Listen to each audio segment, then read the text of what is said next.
If you want to customize background of your text conversation on a Samsung A36 5G, then you can do this by using a Samsung Messages application. So you will have to use this one as default. Now open your conversation, and here we will be able to customize this background. So to do this, we have to click on the three dots in the right upper corner in our conversation, select Customize Chat Room, and now you can quickly apply this default preset.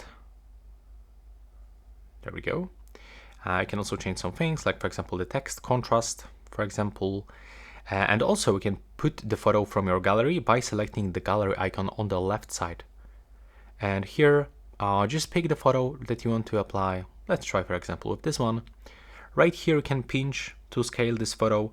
You can make it bigger or smaller, just like this. In my case, I would like to get the whole photo.